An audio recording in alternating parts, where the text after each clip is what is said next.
A big bright hello to everyone. On behalf of the Department of Social Sciences and Communication, I, Aarti Srinath from St. Mary's College, welcome each one of you to this celebration. I call it a celebration because to me, what we are going to launch together is something we as a St. Mary's community worked for. Our united efforts is what we celebrate today. Our department altogether extends our heartfelt gratitude to, to our support and contribution it received from everyone. Before even I unravel the reason behind this celebration, I quickly invite our Head Department of Communication and Social Sciences, Dr. Joseph Christodos, to address everyone. Good afternoon to everyone and a warm welcome to all of you present here. It's such a happy moment for all of us as a department because I'm amazed at what the lockdown has done, especially for us as a department. Normally, during this month of May, we stop from, we cease doing anything that is academic. It's a vacation time. But this time, as we all know, it was different. Lockdown physically, uh, probably, but working overtime mentally and in the virtual world. That's how I would describe this time. There were two initiatives we planned to undertake, especially during that last phase of the lockdown. We were busy doing other things, and then we were also trying to figure out what this lockdown is all about because it's quite new for all of us and this pandemic situation and so on. The first one was pandemic perspectives, as we all know, and we had 7 days of alumni and student interaction. Uh, students from the alumni from various parts of the world joining in, giving their different perspectives of pandemic. It was quite enlightening, and some of you were there day after day. Thank you so much, and it was very heartwarming, heartening, and we could get so many perspectives from them. But there was also one poignant moment at that point of time. See, one of our alumni who was speaking, um, the previous night was tested COVID-19 positive. I tried persuading that person not to come and speak, but then the person said, no, nothing doing. I'll have to come. So from the place where the person was quarantined, the person could join and do that. That was a very touching moment, and I was so upset that whole night when I heard about it. But then we learned some of those things, the positive things, and I'm so happy that alumni had done so much. They've done extremely well, and also as well as our present students. Lockdown Chronicles is another experience, a memorable one. Chronicle always records the events of the present. We thought this is a very special moment, a historic moment. We should not allow this to pass by without recording some of those things, the images and our thoughts and so on. That's how this came about. And we could also do this in a quicker point of time. And thanks to all the team that worked day and night to make this possible.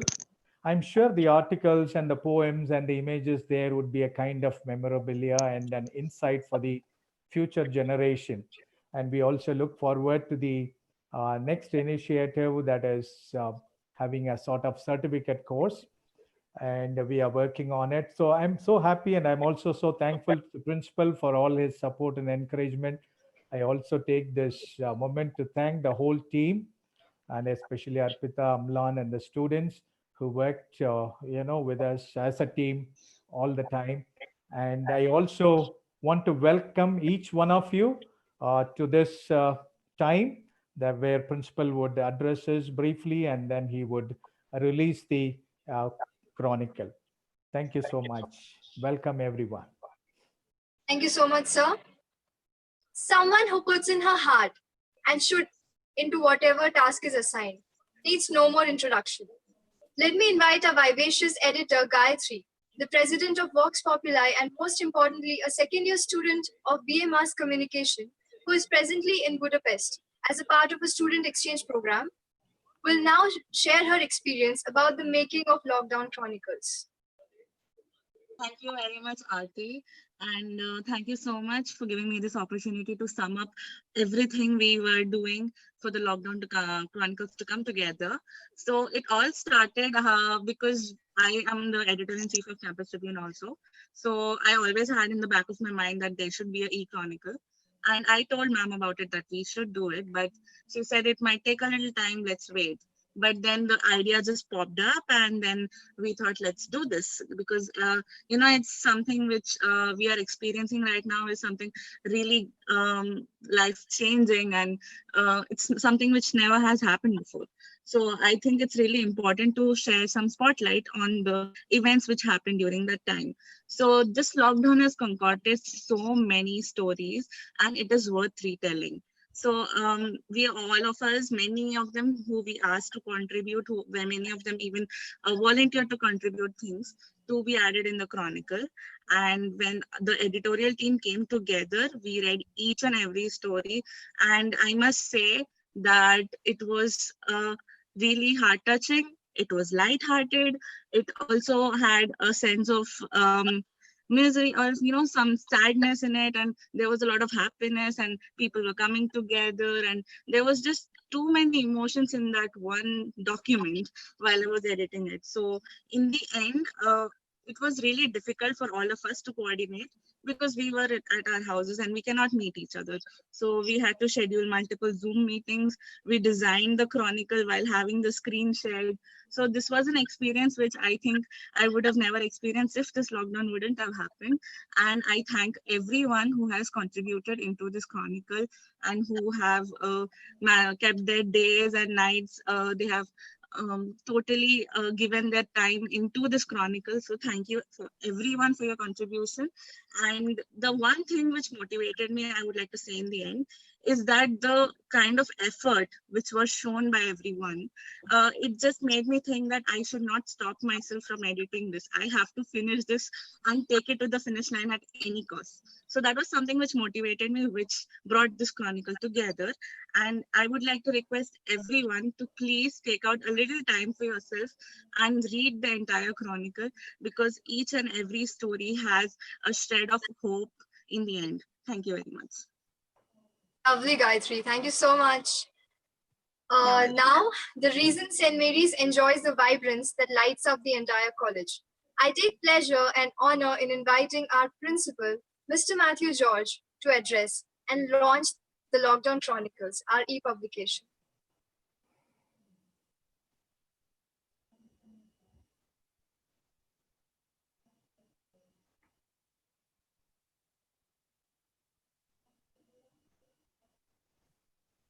So,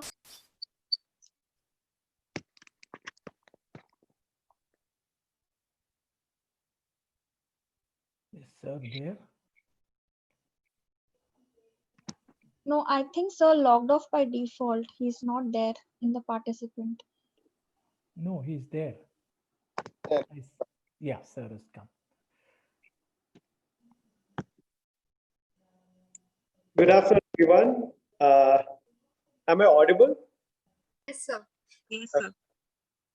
At the outset, let me extend a very hearty congratulations to Joseph sir, Amrit and Arpita, Katie sir, Dr. Ramesh, Shabit sir, and all the faculty members and students of the department, especially the editorial board and everyone who contributed to the Lockdown Chronicles.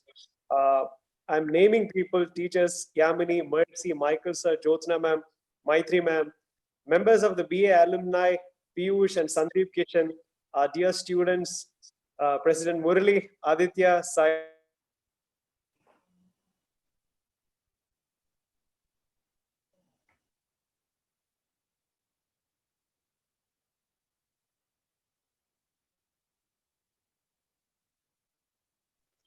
Sir, we are not able to listen to you, sir. Hello? Hello? Voice is not coming, sir. Hello? I think there's a disruption in the connectivity. Yeah, sir was.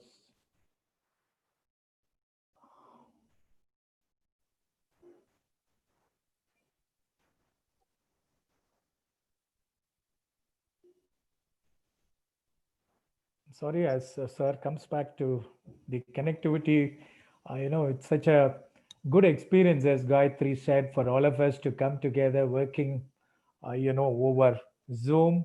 The number of hours that we spent, it was fun as well, though we were physically separated, but then we were virtually connected. And it gave us a sense of satisfaction, teachers and students. I'm sure all of the students who are here would agree with me on that as well. And that is one positive thing we learned. Maybe even in the physical world, probably we would not have spent so much time together, coming together. Sometimes it's so difficult for us to, gather everybody and meet everyone for 3 hours, 4 hours.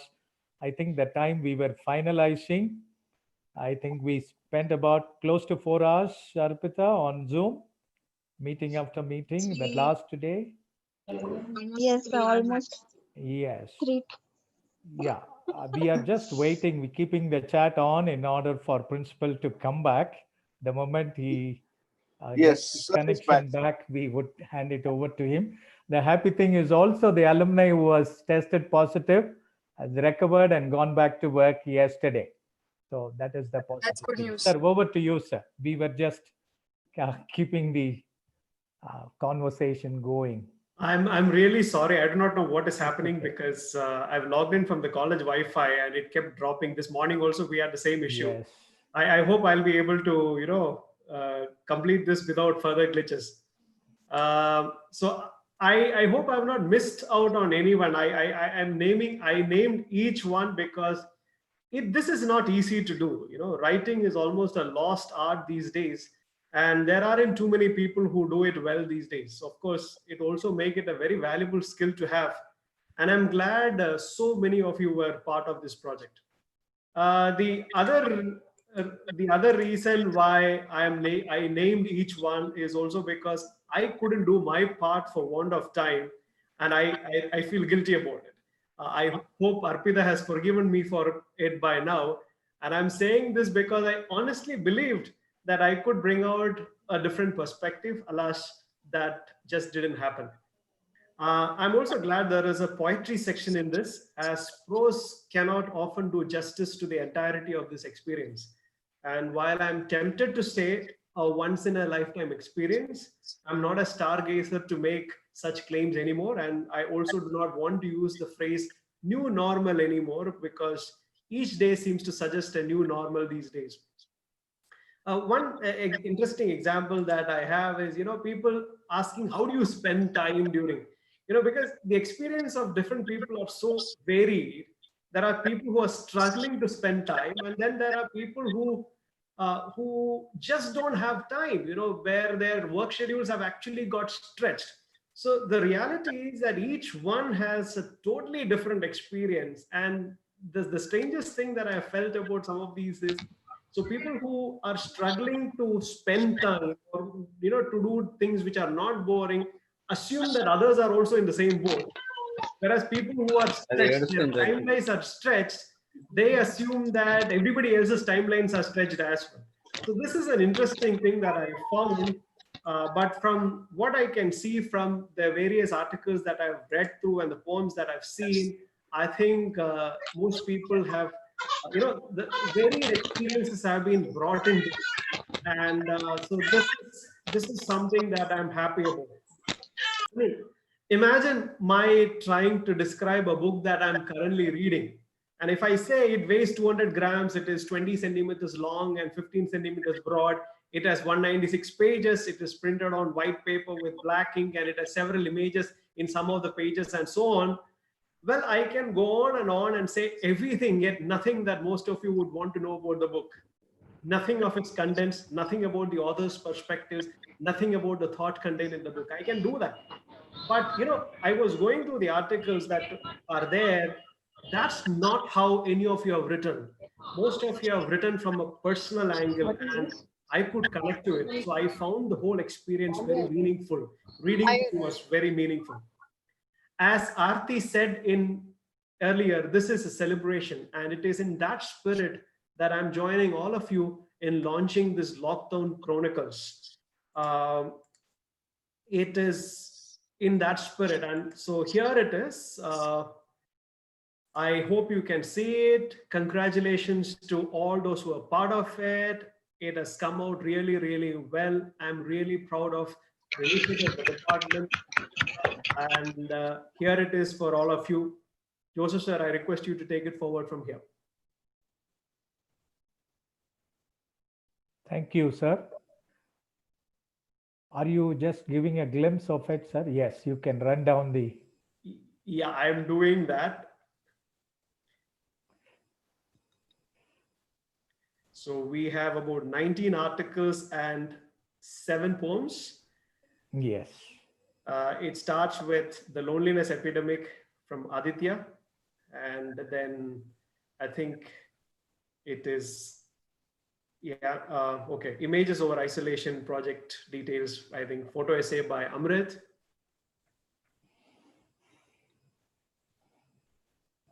And this letter to Corona, which Yamini wrote. This I had seen before, but I couldn't complete reading it.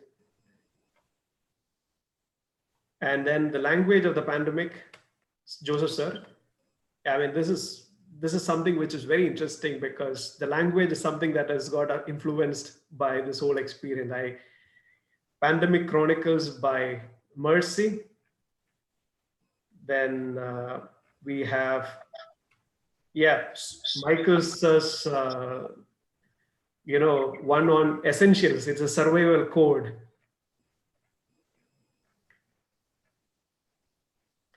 A change in place, another photo essay by Syed Abdullais. Hriday Nakka's one on duty doctor. Me, my pen and lockdown by our alumni Piyush Mantri. Yeah, this is Gayatri writing from Budapest on living in Hungary during a pandemic. Surya's beautiful article that it is not a productivity contest. I think that's a very important perspective for many of us to have. Varun Reddy writing on his stress with quarantine. Moments of unfolding by Jyotsna ma'am. Broken Cup, another photo essay by an alumni, Sandeep Kishan. Lockdown experiences by Katie sir. Lockdown musings again by Joseph sir. A few thoughts on the camera, photo essay by Ashwin, again from Budapest. The silver lining by Murli. Yeah, there are several silver linings, trust me. I mean, it was not all dark clouds, and that's something we need to be grateful for. Flow and capture, again, photo essay by Varun Komaragiri. And then the poems. This was by Wafa, then Maitri ma'am, Anshika, and I think the next one is by Nabila, then Ashwin and Govind. And the last one I think is Aarti.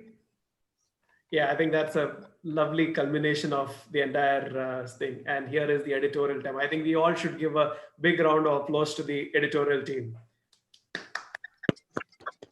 Yeah. Congratulations to the entire department and each one of you, and you deserve all the credit. Well done. Well done. Thank you very much, sir. Thank you so much, sir. Yeah, Aarti, before you go on to speak, Yes. maybe about that headline story, the cover story, if any of you, Arpita or somebody wants to throw light, why we chose that as a cover story, just for a moment. Arpita, would you be willing to? Yes, sir. Yes, sir. Yeah. So when I went through all the stories and articles that we received, I was a little confused on which story would go as a cover story. Generally, every e-chronicle, e-magazine has a cover story, and I wanted a story that would have a a very intimate personal touch. Not that the other stories don't have that, they do have that. And but one story that struck me a lot was Hriday's story, and I think Amritsar would also agree with me on that. The perspective, the view that he got about the opinion that he shared. His mother, Hriday's mother, is a first responder of the COVID-19. His mother is a doctor, and she is like how we all stay safe at home, and we all go about doing our own daily jobs, daily routine. But here is a lady who wakes up every morning, and she packs her bag, ensures that her son is not left alone not left empty stomach at home, and she goes out and she works, she comes back home. And the part that struck me the most was that they too are the only ones over there, and if she contracts this COVID-19, the first primary contact would be our student Hriday. So and the I would say the emotions, that the turmoil of emotions that Hriday is probably going or is undergoing right now, I don't think anyone of us would could even empathize or sympathize with what he's actually going through. And he jots down it beautifully, what he learned during this whole time, and how his mother is suffering. She would receive calls right at 12 p.m. by educated people, asking her to come to call the police and remove the migrants who just shifted to the neighborhood. And these would be these educated people who would call her at 12 in the night. This lady is exhausted from the whole day of work, and this cover story is a form of an appreciation that he pens down for his mother. And I think that the emotional turmoil, that empathetic learning that he went through this lockdown, I think that touched me the most. And that's why we decided Hriday's story would be a cover page story, and also a form of respect, a form of gratefulness that we as Marians are showing towards the first duty responders out there who are working day and night for us. Thank you. Thank you. Okay, over to Aarti. Thank you, Arpita. Thank you, ma'am. That was indeed very heart touching. Now, in conclusion, on behalf of the Department of Social Sciences and Communication, I would like to extend my sincere gratitude to each and every faculty and students who made this event possible because of their contribution in the form of articles and poems. And special thanks to Matthew sir for your support in such progressive initiatives. Special thanks to Joseph sir, Amrit sir, and Arpita ma'am for their guidance as well, and to the entire editorial team. Thank you. This is Aarti signing off. Thank you very much.